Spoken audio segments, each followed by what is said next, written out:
All right. Hello and welcome, everyone. Welcome to the Agricultural Leases 101 webinar. My name is Kellie Henwood, and I am the Regional Small Farms Coordinator for Washington State University Extension. This webinar is funded by the USDA Rural Business Development Grant Program and is the last of our farm business webinar series of the year. Before we begin, I just wanted to mention a couple of Zoom housekeeping tips.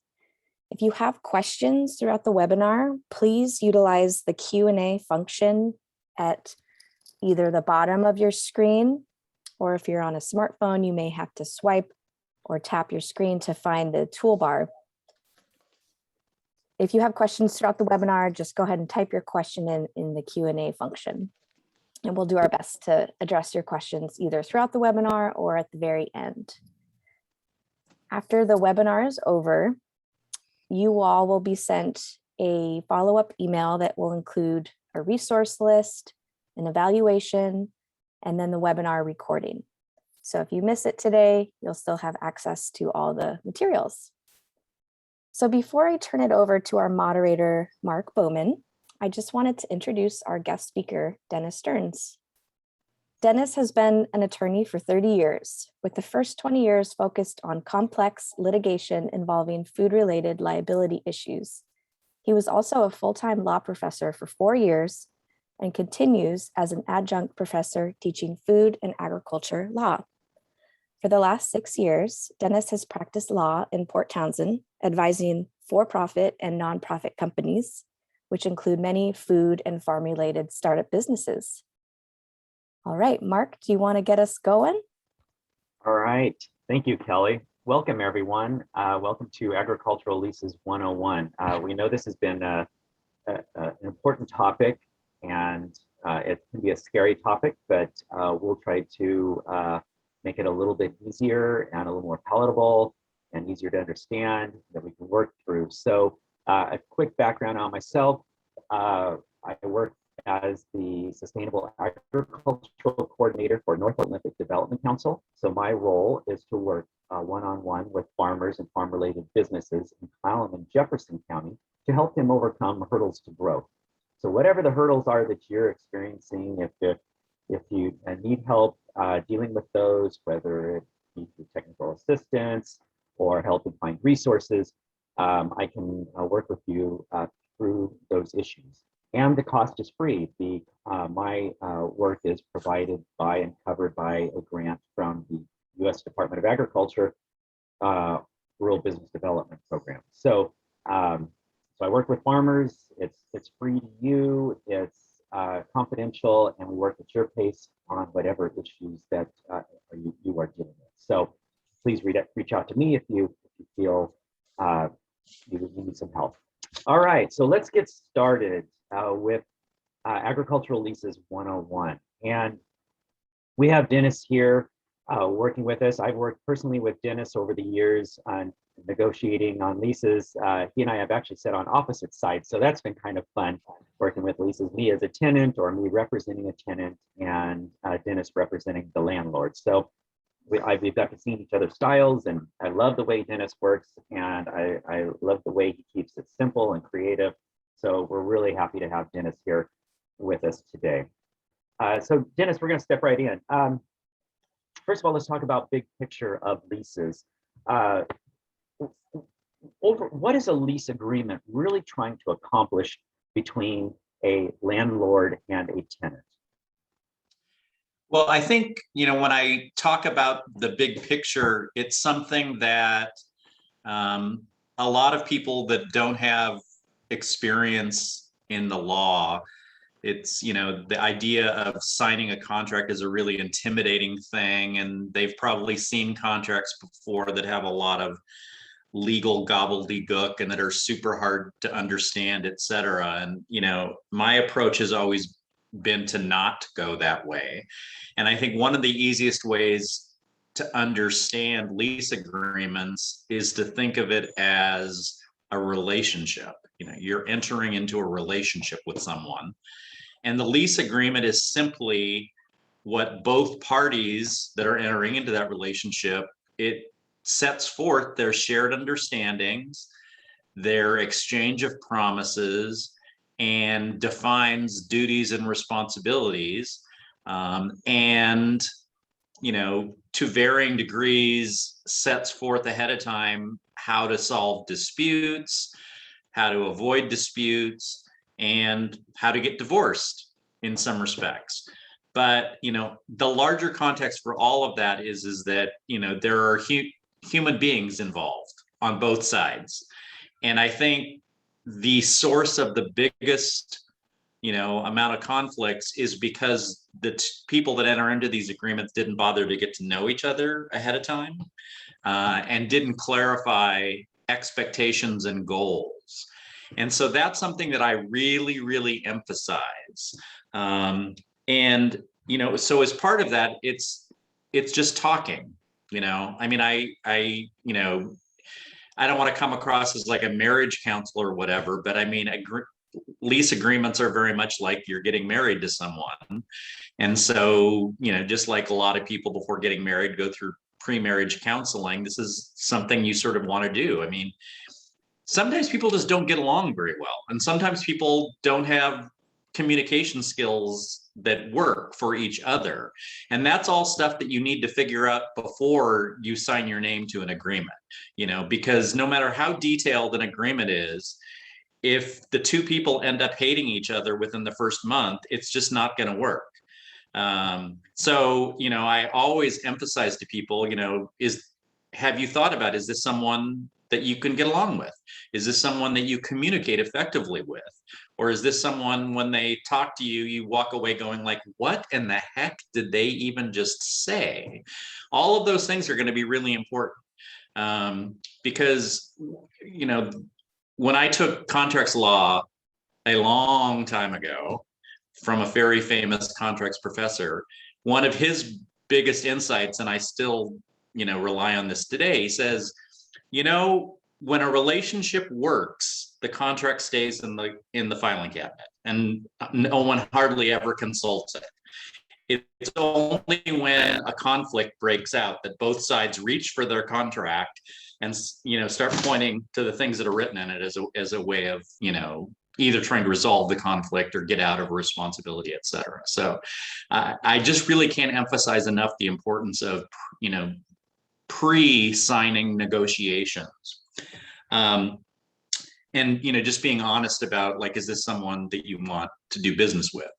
So that leads me to what I call, like, contracts can have, the technical legal term is recitals. It's a section in the contract where it's not about duties and responsibilities. It's not the part where you make promises to each other, but it's where you can put down your shared understanding of why you entered into the agreement. And I'm a huge believer in this for two main reasons. Number one, to write the recitals section, or I tend to call it the premises section, because it's the premise of the agreement. It's why you're entering into the agreement. It sort of forces both parties to be clear about their goal and expectations. And then second, it's because if a dispute does break out, right there in the contract, there is some information about why the parties entered into the agreement. In Washington, like in many states, so if you end up in court, the court is mostly supposed to look just at what's in the contract. So if suddenly you're going like, here, let me show you the 10 emails we exchanged before I signed the contract, the judge is going to say, sorry, I'm only going to go on what's in the contract. So by setting forth, your understanding of certain things in the contract, that's a good protection for both parties. And so just to give you an example, it can be as simple as, sometimes a landowner, what they care about is the money, the rent. So their biggest priority is, I want my rent and I want it on time. And so if that is the landowner's biggest priority, setting that forth in the contract is a good idea. Similarly, if you as a renter don't want to enter into someone who's just going to be like laser focused on money alone, and you're looking for a more cooperative relationship, that keys you off to potentially not, renting from this particular person. So bottom line is, I think you need to be honest about the relationship. And then, once you've decided you can work with this person and that you sort of have mutually beneficial goals, then you can start going into the details of things. So Dennis, you brought up two great points that I want to follow up on. The first is the relationship. And it's absolutely right. Getting to know the other party very well, having a good understanding, having things that you mutually agree upon, your mission, your goals for the property, those are all really important. And just having a good working relationship with the other party, whether it be the landlord or if you're the landlord and with the tenant. So, but also I think in addition to that is make sure you spend time walking the property. You're building a relationship with a person, but you also are going to be farming or grazing or whatever, a piece of land.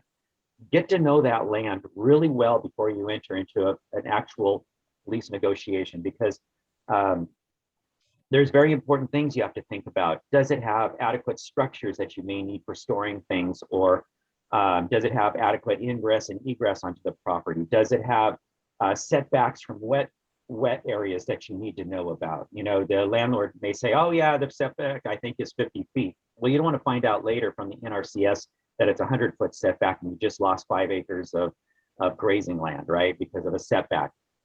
Make sure you get to know the soils. Make sure that there's adequate water if you're growing crops and those different things. Get to know the land as well as the landlord before you really negotiate a lease, because you don't want to find out a lot of those things after the fact, right? That is an excellent point, because, there are some things that a contract or a lease can do well, and there's some things it just can't do well. And what Mark just described is something a contract can't do well. You can have a diagram that shows, okay, here is the leased property. So a contract is good at saying, here's where the boundaries are. Maybe if the ingress and egress is very clearly marked, you can have that, on the diagram as well. But the vast majority of things that Mark just reference that are really keys to a renter's success would be very difficult to describe in sufficient detail in the agreement. So you kind of need to, like Mark said, do your due diligence and beforehand, because the contract's not going to save you one way or the other if you find out after you signed that it just doesn't work for you for many reasons. Yeah, so just make sure that the property works for you. Go into looking at the property like, does this satisfy all the needs I have as a tenant on the property? And if not, what do I need to do? And are those reasonable things I can bring onto the property, like a portable shed or whatever it may be? There's certain activities that you're going to want to accomplish on the farm that may seem that are normal to a farmer, but may not be normal to somebody else, like custom slaughtering of animals on site, or processing of crops or whatever. So, make sure that the physical space works and it works, and those sort of activities work for the landowner. Because, keep in mind too that, the landowner, usually, if they're being rational, and if they're not being rational, you shouldn't enter into an agreement with them. They want the relationship to work too, and they want you to be successful, because your success means you can pay your rent or fulfill whatever your other duties are. So, what Mark suggests is important for all the parties. The second point I want to make here and bring up, because it's really important, is, as Dennis said, the final document that any court is going to look at is the actual lease agreement. So any prior emails, any prior oral agreements, anything, those sort of are just, once the written lease agreement is in place, those prior oral and written agreements are really don't carry much weight going forward. And so make sure that you don't rely on supposedly rely on secondary pieces of information like, well, we said we would do this, but it's not in the lease agreement, or well, we have these emails that we were trying to accomplish this, or these were going to happen, or I was going to have access to this. Make sure it's all in the lease agreement, because that is your final binding document that you and the landlord and a court is going to look at. And I promised not to throw too many legal terms around, but if you're presented with a form agreement, et cetera, what Mark is referring to is most agreements have what is called a merger clause, right? And the good way of thinking about merger is that it's the provision, it's usually at the end of the agreement, where it says all our discussions, everything we talked about, all our understandings are merged into this document, and this document represents the entirety of our agreement. And that is very, very standard in every lease agreement. So it can't be emphasized enough. If you're negotiating with a landlord and like you need something that's important and adequate water, and they say, don't worry, I sent you an email about it, we'll figure that out later. That's a big red flag. If something is important, it needs to be in the contract. Exactly. Yeah, great point. All right, since we started just work our way into terminology, let's go to terminology in a lease agreement. Using the right words, using the wrong words, what are some of the key words we need to think about? Yeah, and this is something that we could go on at length about, and it would kind of be boring. So I think the most important thing to remember is, number one, an agreement isn't enforceable or not enforceable because you used a magic word, right? The most important thing you're trying to accomplish in an agreement is being clear, right? And so clarity is the goal. And the biggest mistake you can make in terms of doing an agreement is being inconsistent in your words. So in other words, you can, like, the more technical word for a lease is the lessor. That's the person who is leasing the property. And the lessee, is the person who's renting the property or entering into the lease. So it's not like the lease isn't enforceable if you don't say lessor and lessee. I usually prefer renter, using renter or tenant or owner and tenant, etc. But the key here is, and this is if you're going to write something down, is once you decide, use the same word throughout. Don't switch back and forth, saying renter sometimes and tenant sometimes, etc. I mean, if you wanted to, you could call it, dog and cat and had a definition section and said, okay, by dog, we mean the landowner, and by cat, we mean the tenant. I mean, it's still enforceable so long as it's clear what you're referring to. But if you're switching back and forth between terms. So, bottom line there is there's no required terms, okay?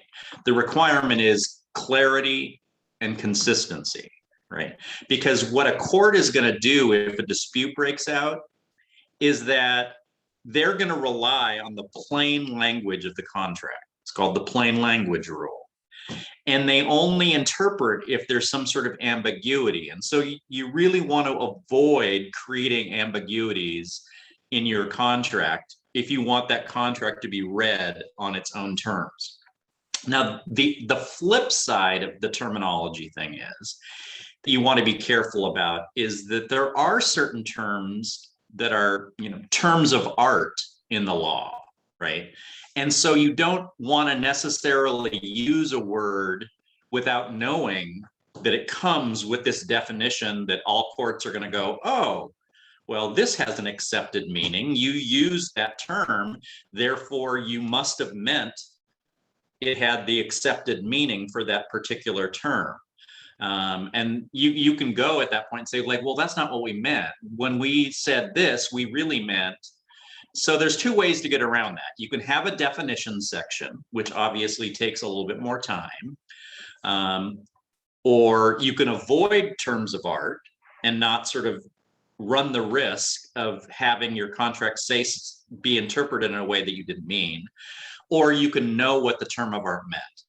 So I'll just give you just one example. The term default or breach, usually has an accepted meaning in, the law. You can look it up in a legal dictionary.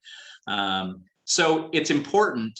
A default basically means if there's a default, the parties can leave the contract. Okay, it's like sometimes referred to as a material default versus an immaterial default. So, but we won't go down that rabbit hole. But technically speaking, the term default describes if X occurs, this gives me a legal excuse to walk away from the contract without facing damages. Okay.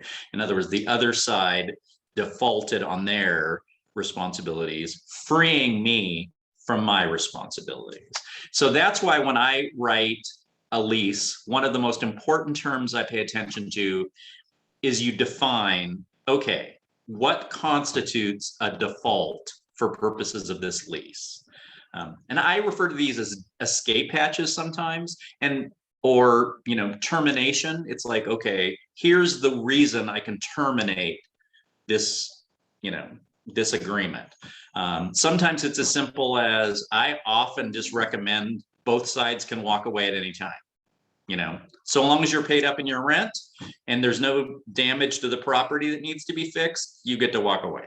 I'm a big believer in easy escapes for both sides because it tends to force the parties to work things out.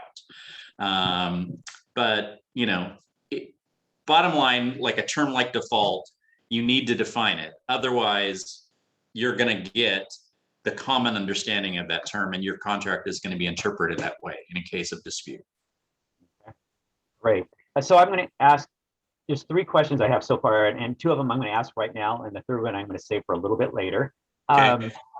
Can emails be referenced in a contract? Is one of the questions. Yes. And if you reference it, it becomes part of the contract. So you really have to be careful. The more things you reference, the bigger the contract is becoming. And there's an increased risk that you're going to create conflicts between what's in the contract, the main body of the contract, and what's in the email. And so those are the kind of things that if a dispute does break out, one side or the other may seek to exploit that. So even though the rule about, it's sometimes referred to as the 4 corners rule, the court in resolving a dispute only looks what's within the 4 corners of the document. I think that can help as much as hurt, depending on how clear your contract is. So yes, you can reference documents, you can reference whatever. I usually recommend. If it's important enough, put it in the lease agreement, right? Exactly. Yeah. Because you could have a number of things in a email back and forth, and you only want one of those things is what you're referencing in a lease agreement. But if you got a whole chain of stuff in an email series, it just becomes, does all of that be included if the court looks at it or not? So it can become a mess. Exactly. Yeah. Once you open the door to outside evidence, it's going to stay open. Right. So yeah. So stay within your 4 corners. There you go. Second question is, if your renter defaults, how do you get them off the property? This could be a long question, and maybe something that needs to be referenced at another time or on a case-by-case basis. But what do you just your quick answer on that? Well, my quick answer is I'll just tell you the way I usually address this when I'm drafting a lease, and that is in where you say, okay, in situations of default, you get notice of default. Okay, so there's a provision that says, okay, I'm notifying you in writing, I consider you to be in default. There's usually then a period of time, I usually use 10 days, where this other side gets to fix the default. So let's just say it's rent. You haven't paid your rent. I send you an email saying you're in default. You have 10 days to pay the rent. If they don't, at the end of that, I say leave, right? I usually have a monetary damage that's fixed in. So it's like, once you've been notified of being default and you failed to fix it, sometimes referred to as cure, and you've been asked to leave, for every day you don't leave, you owe me $100. Because that's the kind of thing that if you went to court, a judge is just going to sign it, because it's very black or white. So that usually provides you enough leverage, because the meter is then ticking for the person staying, and the longer they stay, the more they owe. And there's a very high likelihood that the vast majority of courts are going to award those damages. So it's within that person's best interest to leave. Otherwise, you have to go through, eviction, which costs money and takes time. All right, let's move into the next section. How to structure a lease. So what are some of the minimum requirements? Let's start off by identifying that leased property. Yeah, and I think Mark already discussed this well. I mean, when we talked about getting to know the property, the lease mostly is going to refer to the boundaries, because that is the easiest thing to describe in writing. I'm a big believer in creating a diagram that is attached. So both sides agree, okay, here's, whether or not it's like the Google photo of the property and you draw a line, ingress and egress to the property, how you get on and off, those sorts of things. So definitely identifying the property is just a key requirement, because that's going to be something that you potentially fight about. The rent, so the amount of the rent and the frequency of the rent. A lot of leases that I write, the rent is paid annually, with the option of the renter paying more frequently. And that's partly because of agriculture, like you make your money near the end of your growing season, et cetera, or whatever.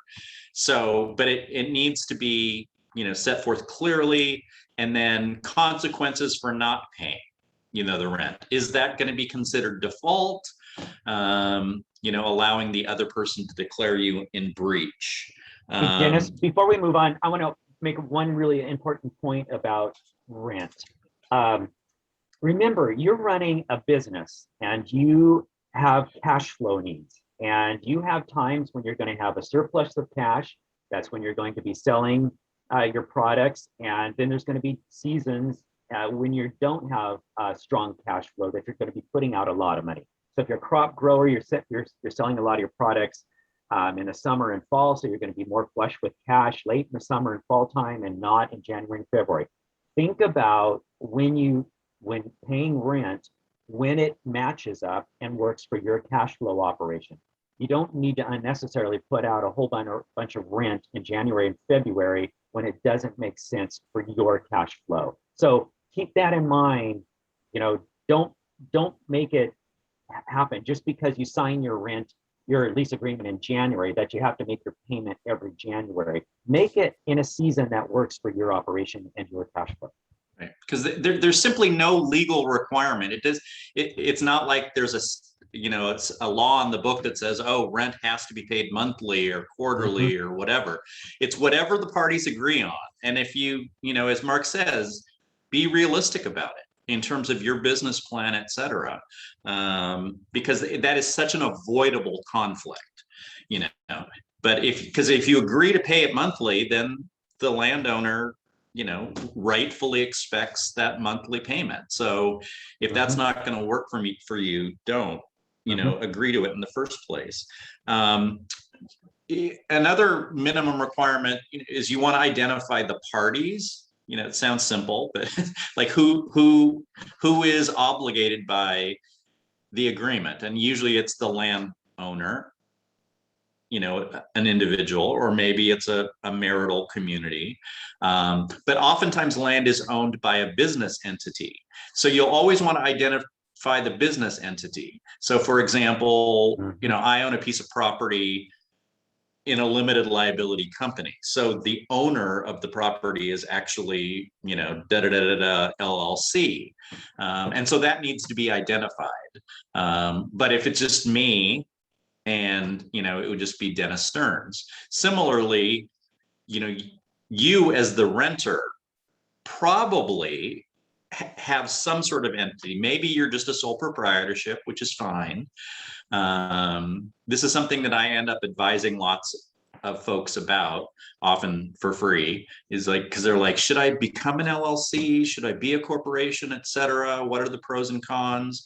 So that's something, actually, it's kind of outside the scope of this presentation, but you should identify if you are an LLC or a sole proprietor, et cetera, as part of the lease agreement. The duration of the agreement is very important. A lot of agricultural people, they aren't looking to just have a piece of property for 1 year, because they're going to grow over time, et cetera.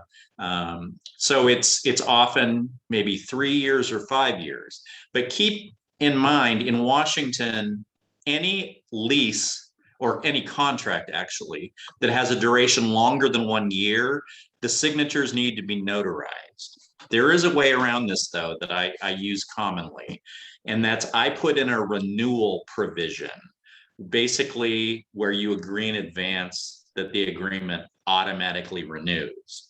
Now, if you as a renter want that 3 years and you don't want to give your landlord the opportunity to say, you know what, I've decided not to renew. Because the renewal provisions always, you have to have a provision in there basically allowing the one or the other of the parties to say, let's not renew. So if you want 3 years, then the duration is 3 years and your signature needs to be notarized. Otherwise, the lease is not enforceable for 3 years. It's only enforceable for 1 year. So that's a very important thing to keep in mind. On top of that, then also discuss what if the lease is more than 3 years. Not only does it have to be notarized, but it should be recorded. It isn't required to be recorded. A lot of lawyers, including me, think that if you go beyond 3 years, having it recorded is a good idea. It protects both parties. It makes it a public record, that you have, as the renter, have exclusive rights to this property, for this period of time. And it potentially, for the reason why that can matter is that, if suddenly the landowner is thinking about, oh, maybe I'll actually see if I can get a better deal, and they're talking to someone else about renting the property, et cetera, that person can just go online and do a search and they see that it's leased for 3 years. And at that point, they might go like, oh, no, I don't want to deal with this problem. So it's not required to be recorded, but I usually, if it's for anything more than 3 years, I usually have it recorded. And I think it's, I don't know, $100, the recording fee, and usually the landowner pays it. So. All right. So what else under how to structure a lease? What are some of the other things that we should know about? So again, what we're going to get to in a little bit, I have an example of what I call a very informal lease. So because I wanted to give you an example of one that I actually signed that's written in a super non-legal way. It was actually written by the renter. I made a few changes to it, and it's perfectly enforceable. But so in terms of the checklist, and this will be on my handout too, so you have to have your rent, you have to have your description of the property, duration, how long the lease is going to be in effect. There's the merger clause that I've mentioned already, i.e. both parties agree that this agreement is the entirety of our agreement. Ingress and egress. And then there's the trickier part, not, and by tricky, I don't mean that in a negative way, is that both parties need to agree on do's and don'ts. Okay. Sometimes, depending on what you're leasing the property for, it can be super simple, where you're basically saying, I'm going to grow alfalfa or, whatever. And that's the only thing I'm going to do. And, I'm not going to use it for anything else. So that would be fairly simple, because then the landlord, if suddenly looks and sees corn growing on the property, they can go, hey, you agreed to grow alfalfa, not corn. You're in breach of the agreement now. But getting into a certain amount of detail, like sometimes you don't know. You say like, oh, I'm going to grow this, but then it maybe 1 year it turns out to be not very well, so you switch to another. So you want to like make sure there's some flexibility in that agreement. I tend to like focus on the do nots. Do you know what I mean? So like the landlord in the informal agreement we're going to get to, for example, one of the do nots is don't, because we have 2 dogs, don't grow anything that's poisonous if a dog eats it, So that's in the agreement, basically. So maybe the landlord is allergic to something, or, et cetera. But it can be as simple as, you promise to use good agricultural practices, you agree not to break the law, like start, growing cannabis, or, this, that, or the other thing. But the responsibility section is the do's and what I call the do's and don'ts is very, very important, because that's where you're going to have disputes if it's not clear. And I think it's easiest to draft it in terms of the do nots and you can leave it more open-ended for the do's. And again, this is, not to pound this nail too much, but this is where the good relationship comes in. You know what I mean? Where you decide that here are 2 people that can work and communicate well together, because there's always going to be gray areas. Something's always going to come up that neither party expected. And, that's where, the real challenge is if you don't have a good relationship. I think that, the only other thing I would add is that I often include an insurance requirement. It's usually a good idea for both parties, so if you bring a friend onto the property and they trip and break a leg, you have an insurance policy that is going to cover, their medical bills, et cetera, rather than, otherwise it would be the property owner who would typically be responsible. So I usually, liability insurance is very cheap, usually a couple $100 a year. And then a dispute resolution is often in there too, where both sides agree to go to mediation before just suing each other. Frankly, on these smaller agricultural leases, I get contacted from time to time with some landowner is like, oh, my tenant is driving me crazy, I want to sue them. And very often my conversation is like, seriously, they're paying you $300 a month in rent, and the filing fee for your lawsuit is $400 and yada yada. It's kind of hard to justify filing a lawsuit over a lot of these things, but nonetheless, it's helpful to have a provision where both sides agree to like, look, we're not going to sue each other. Here's how we're going to work things out. And if we can't work things out doing X, Y, and Z, then we reserve the right to sue each other. So. All right, before we move into being creative, and some of this will move into being creative, but let's answer a few questions here along the way. The first one is, with regards to land, is the tenant legally liable for unforeseen issues related to the land, like setbacks or other things that can't be seen via a walkthrough or a visit to the site? So there's 2 potential angles to consider this from. So there's regulatory issues, in terms of like you said, the setback, for example, whereby a government official might come along and go, whoa, whoa, whoa, whoa, whoa, this is totally in violation. Someone from the county comes out. Mhm. That's a potential problem, because then, the owner and the renter, might point fingers at each other. So as Mark said at the outset, doing your due diligence about the property is the best protection for, the renter, because in general, if something is observable or discoverable through a reasonable effort, the renter's failure to discover something is going to be no excuse. And it's very common in a lease agreement for there to be a provision that says, you're responsible for compliance with all applicable laws, da da da da da da. So, the cliche, ignorance is no excuse. Right. It's a cliche for a reason, and because it's usually true.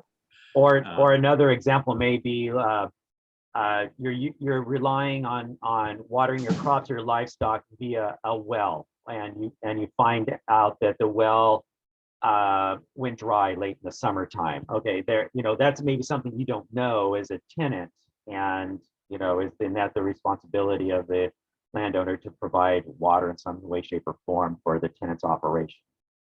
And so that's the other angle from, where this plays out, because, if you recall, when we talked about expectations and, putting forth in the agreement, this is something that's really important to me. I don't think I've ever seen a lease agreement where water wasn't important.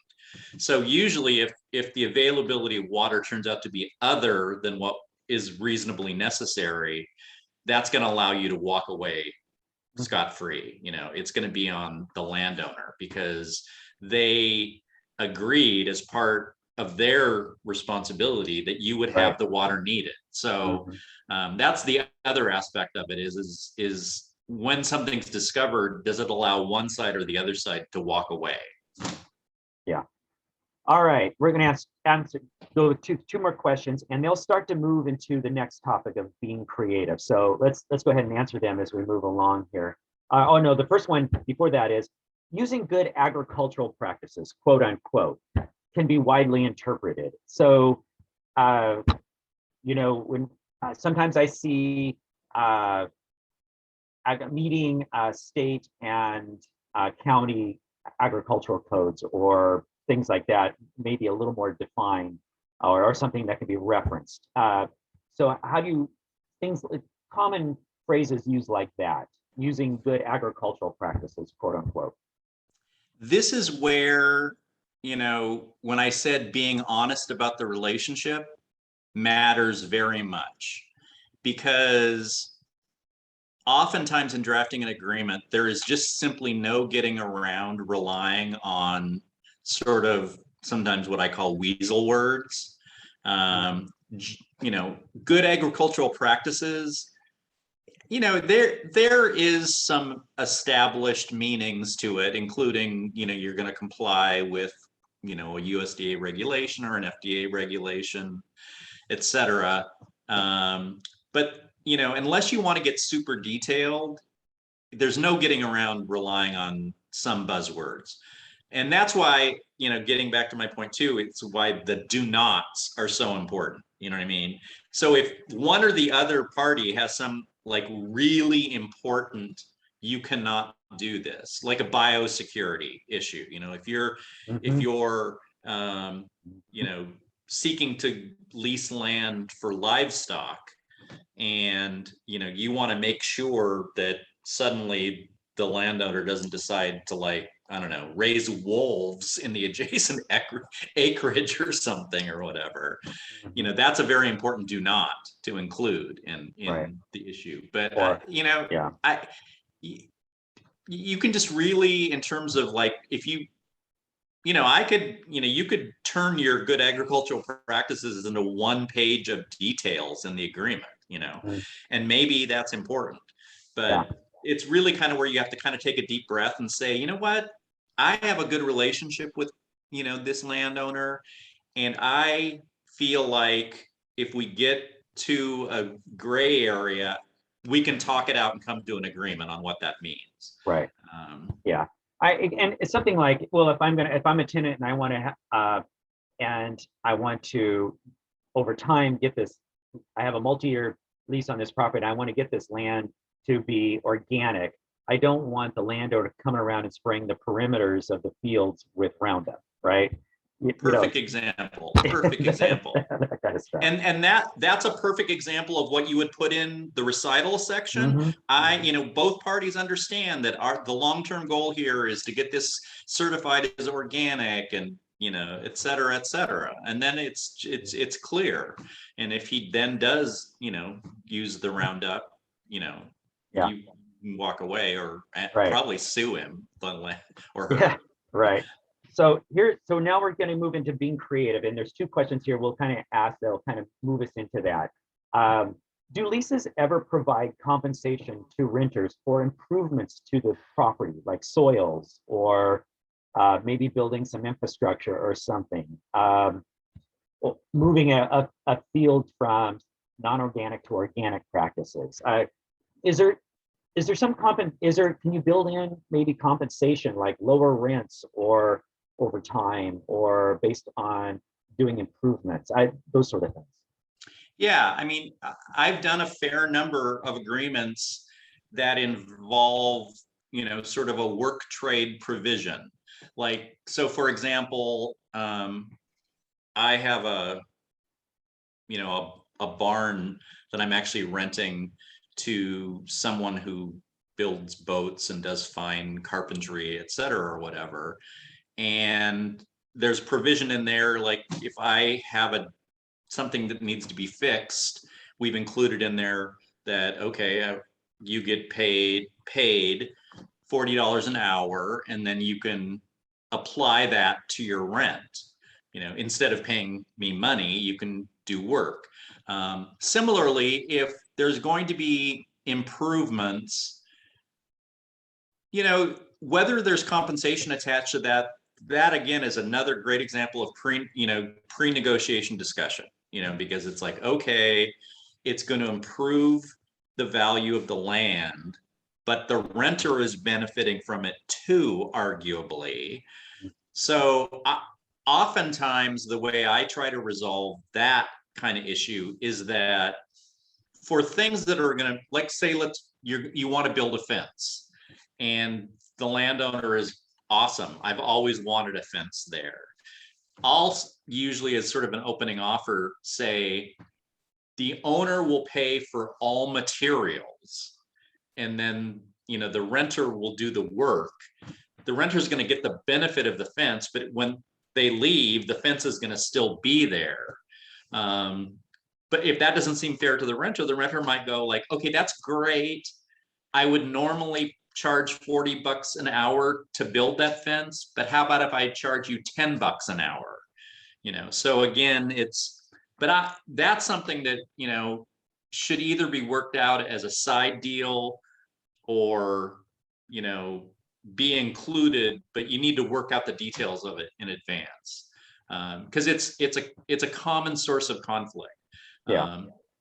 Oftentimes too in the lease agreements, like for things like fence, et cetera, if I'm representing the landowner, we'll put in a requirement saying it's got to be removable.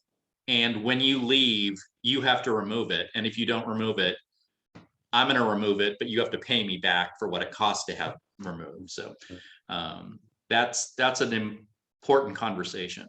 Yeah. I've done things. I got on our ranch here, I've got some strips of land that I lease out to a family for their family garden, but it's really large. But I ended up not really charging them rent for the ground itself because they're putting compost on the ground.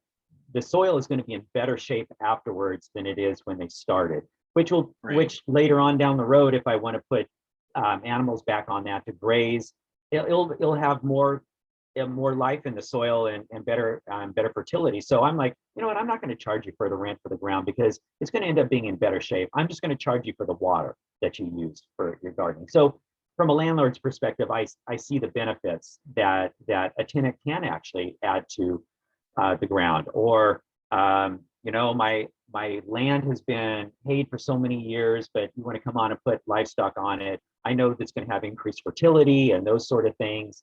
So, you know, I can see where there's going to be benefit to me as a landlord also. So, you know, just being aware of those kind of points too. Yeah, no, I have the informal agreement that I've provided as an example. I've taken out the renters identifying information, but it's otherwise essentially how we agreed on it.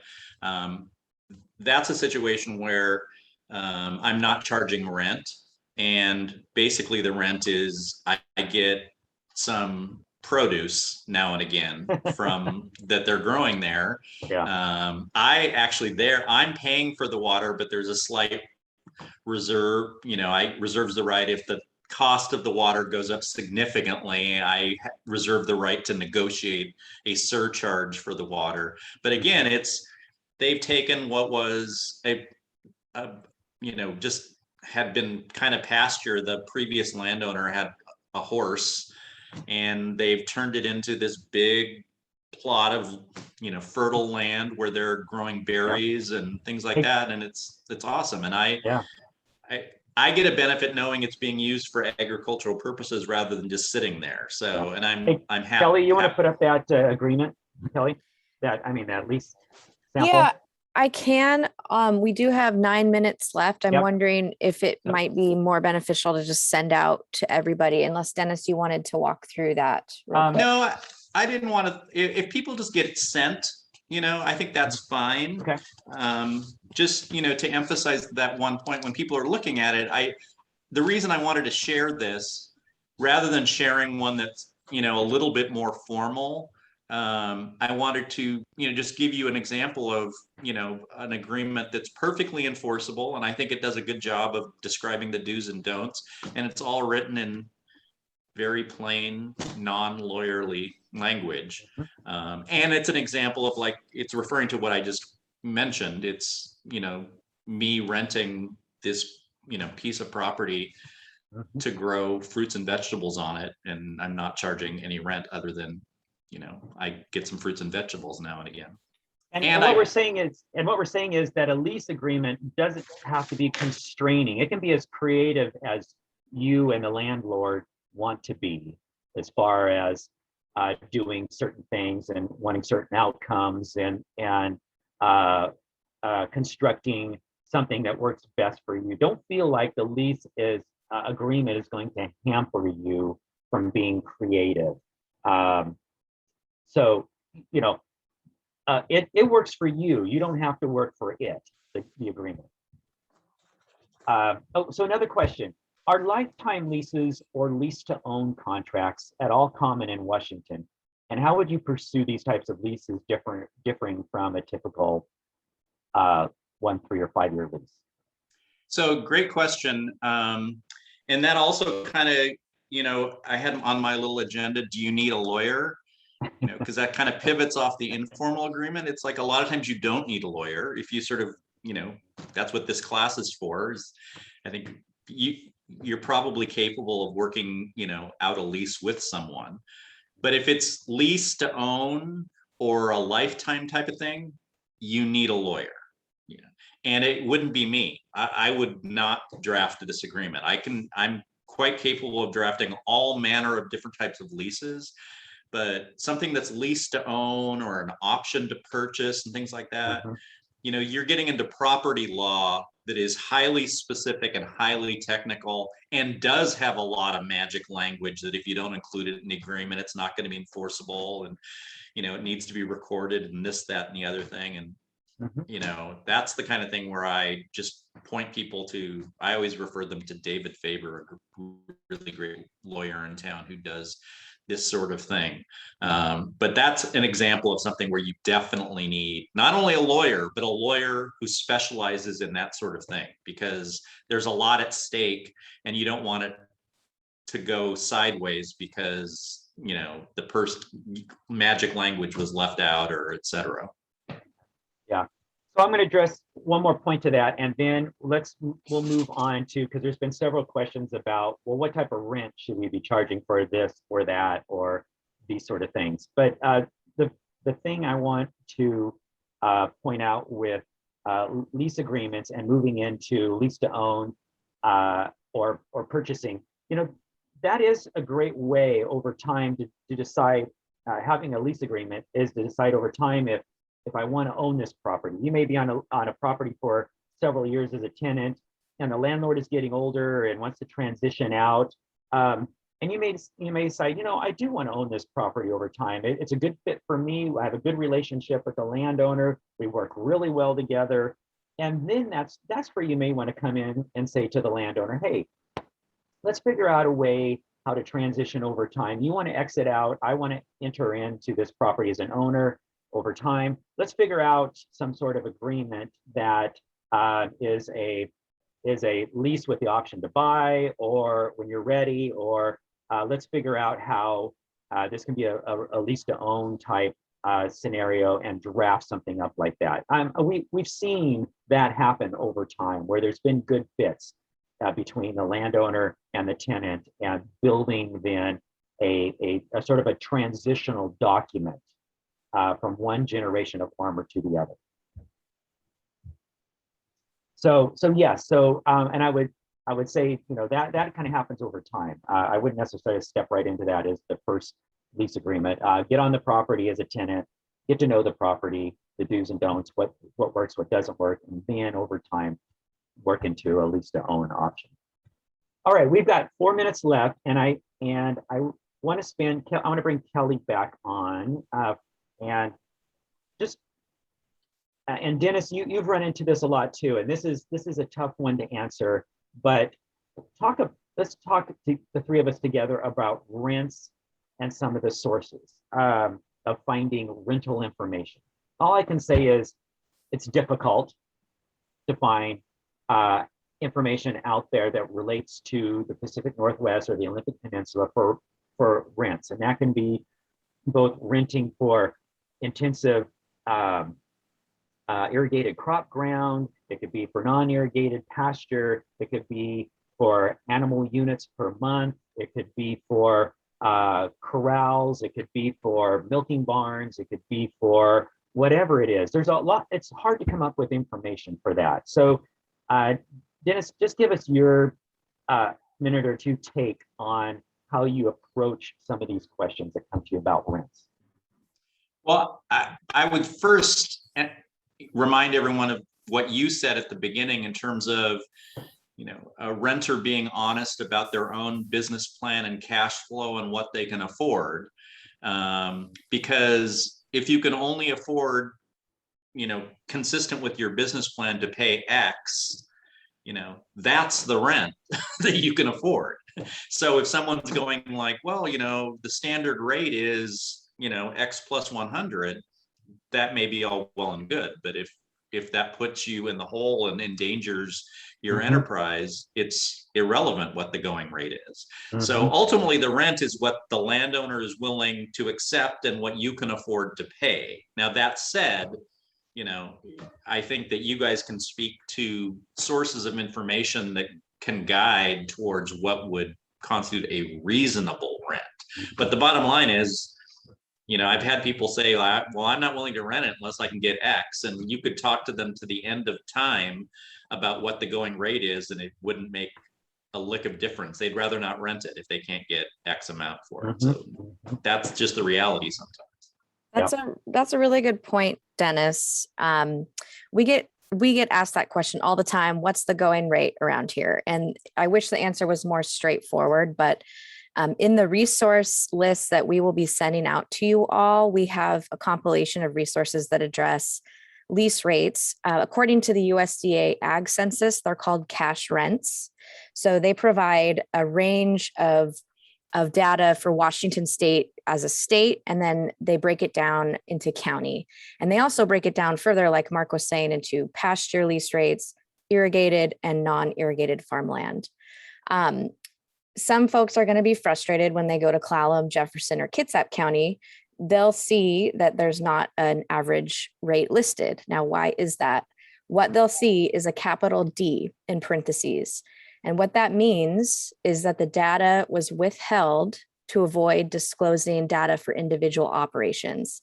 In other words, not enough people are providing this information in the census to have combined data for us, to suggest and to send to farmers. So one suggestion is for people to fill out their ag census every 5 years, which is coming up in 2022. I think cash rents are collected every year, every other year, or talk to your farmer neighbors.